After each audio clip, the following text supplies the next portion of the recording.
Gavumenti eyanjudde enteekateeka ya Special Enterprenuer Grant mwe bagenda okuyita okuwa abakadde okuva ku myaka 6 okutuuka ku 79 ssente. Bikakasiddwa Minisita Rwamirama mu lukungaana lw'abatuuze ku Media Center wano mu Kampala.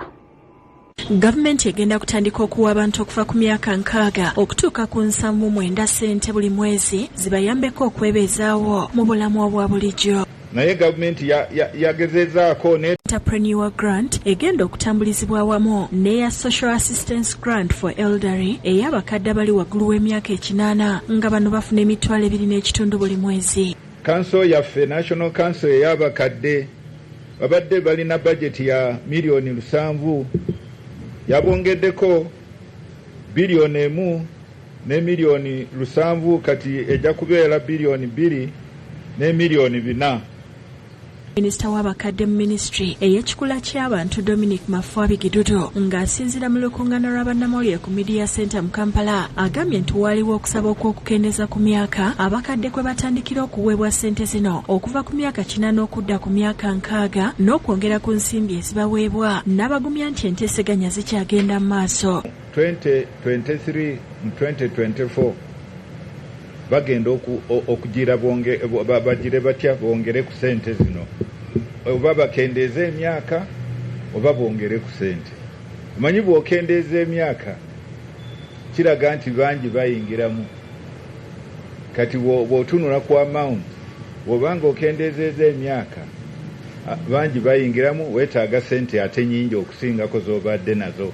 Gidudu agambye nti mu kiseera kino abakungu okuva ministry y'ekikula ky'abantu bakyakola ku bintu ebyetaagisa okulungamya engabana y'ensimbi zino mu bantu abali wakati w'emyaka 69 okwogera bino abadde ayanjula enteekateeka ez'okuza olunaku lw'abakadde olw'okubeerawo ng'ennaku z'omwezi lumu omwezi ogw'ekumi ng'emikolo gigenda kubeera mu disitulikiti y'Ennebi. Omukulu guest of honor ajja kubeera His Excellency the President General Yoweri Kaguta Museveni. Era tumaze okuweereza invitations mu buli region.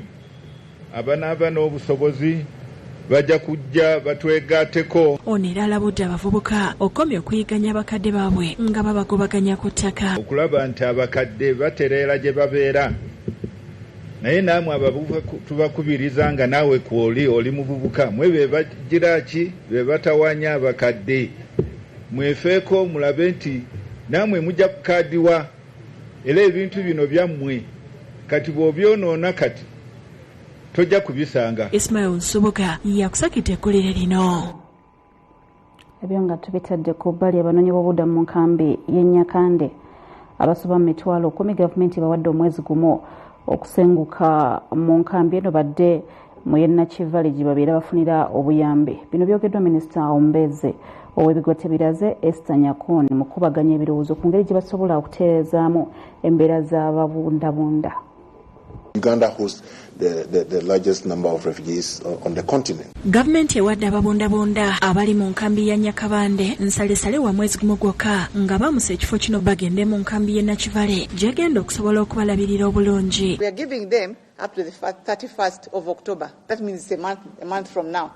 You either go to the resettlement where we are providing you to resettle, or you go back to DRC Congo, because we are not going to continue this. Okusinziira ku minisita omubeezi ow'ebigo bitalaze Nyakoni tebakyalina nsimbi za kulabirira nkambi eno olw'abali babavugirira okuba nga nabo tebakyalina ssente. As we talk, we have accumulated 100,000 people in one place, feeding them, medication, shelter, giving basic needs to those people. It is very, very, very costly for our partners to continue doing this with the current crisis that we know is happening in the world that was affected by the COVID-19 and also by the crisis in Eastern Europe, that is in Ukraine. Enkambi y'e Nyakabande erimu abantu abasoba mu mitwalo 10 ng'okusinga bava mu DR Congo. If you look at the hot bill, WFP alone is providing 8 metric tons daily. That is the hot bill. That is food. So imagine from March, that means it has really been too much. Anyakunu era alambuludde ku mitendera egy'enjawulo egiyitibwamu Ababaundabunda okufuna obubudamu mu ggwanga. So when you leave the holding center or the transit center to the settlement, you qualify now to be an asylum seeker or refugee. okwogera bino abadde mu kubaganya birowoozo ku ngeri gye basobola okutereezaamu embeera z'ababundabunda abeeyongera okujja kuno. Lukose Businje Victoria, minisita omubeezi owa gavumenti ez'ebitundu, annyonnyodde ensonga lwaki ababundabunda bakyalemedde mu nkambi y'e Nyakabande nga n'abasinga ku bo batandika okukolawo emirimu gy'alejjaleja. Some of the refugees own property. They have permanent buildings, commercial buildings, hotels, which means they are no longer needed. Agamba nti gavumenti ejja kubawa ettaka n'ensigo beenyigire mu by'obulimi. So as Ministry of Local Government, we are emphasizing integration of government programs into the livelihoods of where the refugees are living. Minisita omubeezi ow'obutonde bw'ensi Beatrice Anyu ategeezezza nga ababundabunda bwe basaanye okubirizibwa okusimba emiti kubanga bagitema okuzimba ennyumba n'okufuna enku z'okufumbisa. Because it is in the core of their survival.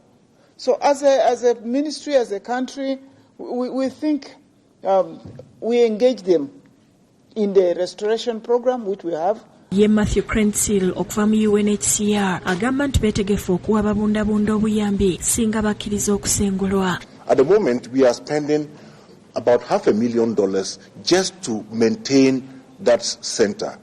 This takes away from the resources that we would otherwise be using to develop the settlements to host the refugees in a more dignified manner. Shamshad Naluja yakusakite kulire lino. Ate Minisita Rwamirama yennyamidde olw'abakungu aba gavumenti abeefunyiridde okwegabanya ettaka okutudde faamu zaayo mu bitundu by'eggwanga ebyenjawulo. Okwogera bino abadde alambula Njeru Stock Farm mu division ey'Enjeru mu disitulikiti ey'e Buyukwe.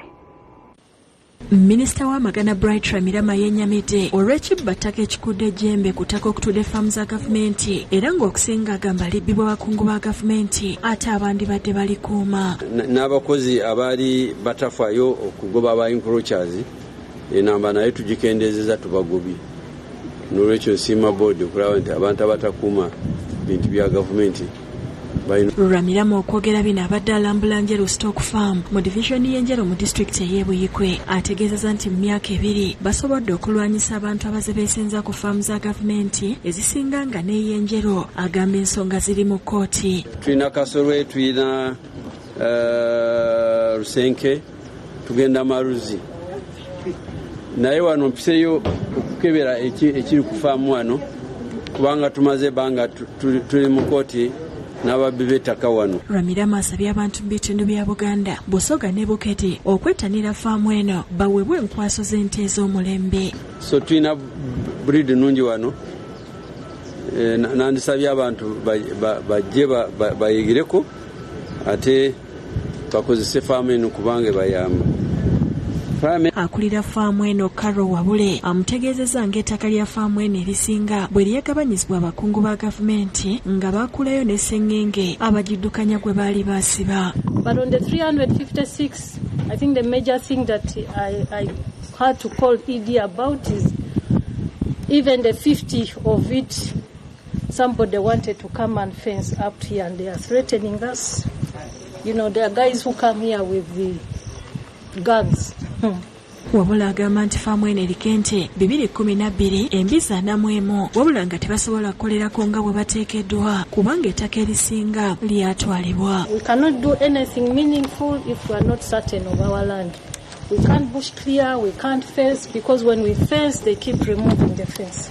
Akulira na Greek Peter Biene ategeezezza nti emivuyo egiri ku ttaka lino gibalemeseza okukola emirimu. That Njeru now being small and also because of that huge market, we would do good by having the national beef center here. Agamba mu kiseera kino faamu eno bagikozesa kukuuma n'okugabirako enkwaso z'ente n'okukola omukka gwa nitrogen. And the usual skilling and the knowledge transfer that we give to the community. Faamu y'Enjeru yatandikibwawo mu mwaka gwa 1969 nga yali etudde ku bugazi bwa yiika 166 wabula nga mu kiseera kino esigaza yiika 356 zokka. Emmanuel Walukusa yakusakidde ekkulire lino.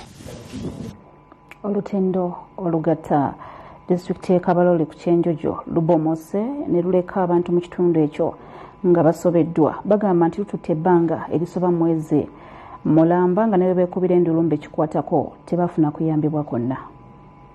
Abantu mu disitulikiti y'e Kabarole n'ekyenjojo basobeddwa oluvannyuma lw'olutindo olubadde lugatta disitulikiti zombi okubomoka ekisannyalaza eby'entambula. Olutindo olubomose lusangibwa mu lutobazi olwa Kisonge ky'Abagoonya nga lugatta eggombolola y'e Nakivale mu disitulikiti y'e Kabarole ku y'e Bugaki. Mu disitulikiti y'ekyenjojo ng'okusinziira ku batuuze kitutte ebbanga erisoba mu mwezi mulamba. Nabweki abaana baitu balihakizibwa ekyamaani kandi ayeke kisarwa nyowa mbere nkuliye kikaitaho n'omuntu baitu nkabebembezi tubakifuireyo tubaizi bakifolo wingire kuba basangira byona mbongera kubisisa naye kati fenga aba district ya Kabalole tetulina sente nizibatuweereza this financial enguudo tezimala. Abazadde n'abaana banyonyodde obuzibu bubayitamu nga n'oluusi abaana bagwa mazzi nga bagenda ku masomero. Ye kubanza nkayamba abaana abagezi banga abata batasobola kunaka kurosinga nga bambuwa kakonanye kagauka nkakurosi turaba oluguudo olwo kusanga amaizi gaijuye mu luguude tuineho okuraba amaizi nosanga gaijuye obundi tugenda tuijine esabu tujetira okuraba mu maizi ebigani tuina amasamba ga majani kuno hargo 5 za majani ndigenda mu factory mabali nozira bahanuna sazi nticyagenda na majani gona gahukiye musiri abana bisome no barora baliyaho kuno hari abana bakahinka rukumi abakutwanganiza bagenda uko. Okusinziira ku Timothy Ruhweza, Speaker wa disitulikiti ne Ritanga Alfred, ssentebe w'eggombolola y'e Nakivale, gavumenti yakendeza ku nsimbi z'ebawa okuddabiriza enguudo nga mwaka gw'ebyensimbi guno baaweebwa obukadde 3 zokka ezitamala bwetaavu buliwo. Hati nkasazi gavumenti road fund yakagihindura kibu nindemo n'okukola enguudo 3 awakati aka road fund bakakaya milioni 12 batwire milioni 4 hati milioni 4 zirakora. As a district and a local government we are unable. We cannot handle this incident. And even the resources that come in the envelope of the district through the local government is meager. Rabuhinga Richard ssentebe wa disitulikiti y'e Kabarole akkiriza nti ekizibu kino akimanyiiko era nti yatuukayo ne bannyiniyo okulaba bwe banaasalira olutindo olun'amagezi. Both visited the site and also we have dispatched a team of our engineers to go and find out what can be done. Kyokka mu kiseera kino agamba disitulikiti terina nsimbi za kukola lutindo nga kibasobola okukola kwe kukunga abantu okukola bulungi bwansi bafune we basobola okuyitaawo ekiseera. Bino bibeereddewo nga abatuuze b'e Katooke nabo balajaana olw'oluguudo oluva e Katooke okudda e Jinjakalooli oluli mu mbeera embi oluvannyuma lw'okuwummuggukamu ebinnya ebitadde obulamu bw'abalukozesa mu matiga. Oluguudo luno lwakubwako koolaasi kyokka lwonna lubomokedde mu kaseera katono ddala. Era nga bwe muliraba bwebityo bwe biri wonna mukoka najjula n'atwala n'ebintu gamba kiringa kwegamba oba abatuusa omukolo nti oba tulonda. Nantusingwire ne Disan Mutyaba be bakusakidde eggulire lino. Katusooke tutemutuwumulemu ko tukomawo n'amalala mangi.